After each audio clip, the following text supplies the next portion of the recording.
Le business se fait en fonction de là où on se trouve. Le business se fait en fonction de la localité, de la zone, de la région où on se trouve. Donc, tous les business plans ne seront pas pareils.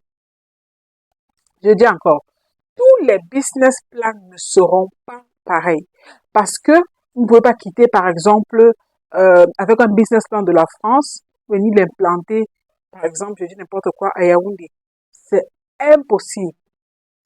Je dis impossible d'implanter son business avec le même business plan parce que c'est pas la même chose.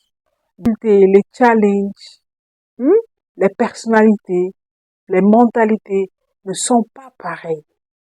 Donc, on parle de ça dans cette vidéo.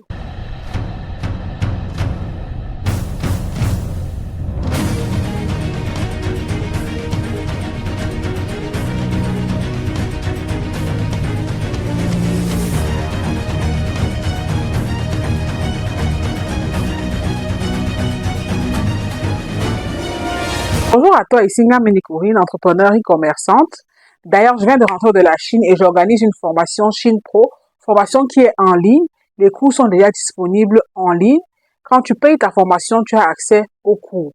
Dans les cours, je détaille tout sur mon expérience en Chine. Ça veut dire comment faire les achats.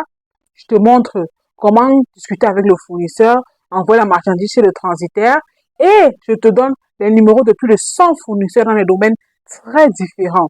Dans la cosmétique, dans l'habillement, dans les machines, pour les machines à glace, pour les perruques, etc. Tellement de business juteux en Afrique qui peuvent te donner beaucoup d'argent. On t'attend dans la formation. Alors, revenons au sujet de cette vidéo. Toi, entrepreneur, tu dois pouvoir t'adapter à tous les milieux possibles. Hein? Je dis tous les milieux. Tu dois pouvoir t'adapter. Parce que quand je vois des gens prendre des business plans de l'Europe venir pour vouloir implanter en Afrique, moi je ris. Parce que c'est pas le même contexte du tout. Et ils passent leur temps à se plaindre sur le net. C'est vrai, c'est pas bien. Il y a beaucoup de choses en Afrique qui sont pas bien. Beaucoup de choses qui ne sont pas bien. Hein? Mais c'est le contexte en fait. Et on est obligé de s'adapter. Pour gagner de l'argent, on est obligé de s'adapter. Sinon, on va tous vider l'Afrique, aller rester en Europe. Hmm? Par exemple, vous voulez venir mettre un restaurant sur pied et repartir. On va vous voler. Je dis, vos employés vont voler jusqu'à voler la dernière louche. Même les cuillères, ils vont voler. Pourquoi? Parce que c'est pas le même contexte. Il faut énormément de surveillance en Afrique. Je dis énormément. C'est possible de mettre la caméra dans le vêtement de votre employé pour écouter ce qu'il dit. Mettez. Hmm? Je dis n'importe quoi. Il y a un monsieur qui avait fait un projet et le monsieur avait un projet, je crois que c'était 500 millions, il est venu faire une usine en fait. Il achète son terrain bien, bien et tout, et tout, et tout, et tout. Et quand on lui dit qu'il faut donner à manger aux autochtones du lieu, il se fâche, il s'énerve et tout. C'est ça le contexte dans lequel nous sommes. Oui, vous devez acheter votre terrain, mais il faut donner à manger. Hein? Et votre manger doit être à la hauteur de votre projet. Avec que si j'ai un projet de 500 millions, je dois donner au moins, je dis au moins 2 millions à manger aux gens. Je dis petit. Si je fais petit, c'est 2 millions de manger aux gens. Ne vous attirez pas des ennemis pour rien. Et puis surtout les autochtones, quand vous achetez un terrain pour un projet surtout, certains seront là pour dire qu'on veut manger. Vous les avez à payer l'argent du terrain, mais ils vont vous dire qu'on veut manger. Vous allez faire comment? Vous allez donner à manger? Hein? J'ai suivi un monsieur se plaindre du réseau. En Afrique, c'est impossible de faire le business sans réseau. Surtout le business à un certain niveau. Franchement, quand on parle déjà d'un investissement de 100 millions, créez un réseau avant de faire ce genre d'investissement. Ayez des hommes puissants dans votre réseau. Hmm? Ayez des hommes puissants dans votre réseau. Parce que demain, ça peut ramener. Parce qu'on ne connaît pas. N'importe quoi peut arriver à votre business. Et c'est ces hommes-là, ces femmes puissants, soit dans le gouvernement, soit dans les affaires, qui vont pouvoir vous aider. Parce qu'il y a tellement de challenges en Afrique, je vous assure. Les challenges viennent de partout. On ne fait pas le bien en Afrique sans réseau. Surtout à une certaine échelle de business. Le réseau est très important pour le business en Afrique. Je dis très important. Hmm?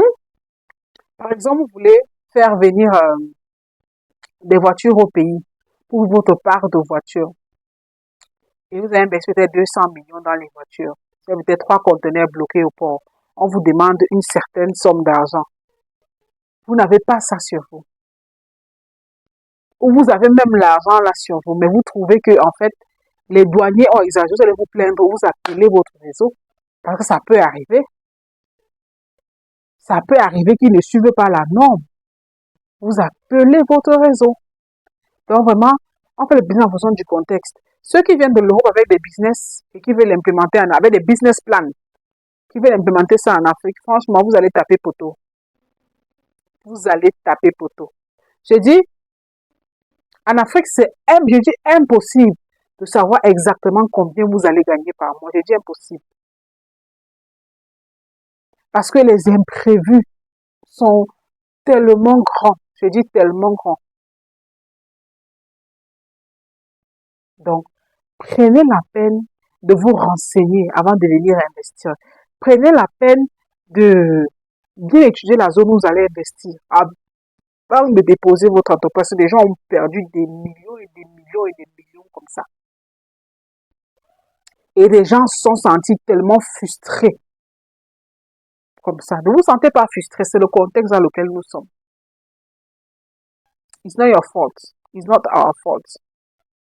C'est le système qui est en place, qui est comme ça. Nous, on suit seulement le système. Sinon, on va vider toute l'Afrique, aller rester en Europe. Et ce n'est pas ce qu'on veut. Donc, il est difficile de venir et de vouloir implémenter la mentalité de l'Europe ici. Non, c'est impossible. Je vous assure. Il y a tellement de couacs et il faut s'adapter à cela. Je dis n'importe quoi, par exemple, vous attendez un financement et vous partez au bureau de la personne qui est dans vous donner le financement et le financement a été validé, le financement ne tombe pas. La personne vous dit, vous me donnez 2% ou 1% pour que votre financement tombe dans 3 jours. C'est à vous de négocier. Si vous laissez votre financement, peut encore faire 5 ans sur place, parce que nous, on connaît le contexte, c'est à vous de parler et de négocier. Il y a tellement d'imprévus dans le business avec l'Afrique. Quand vous faites votre business plan, mettez tous ces marges-là. Sinon, vous allez taper poteau. Et vous allez dire qu'il n'y a pas l'argent en Afrique. Pourtant, il y a l'argent à se faire ici. Il y a tellement d'argent ici, là. Donc, pensez-y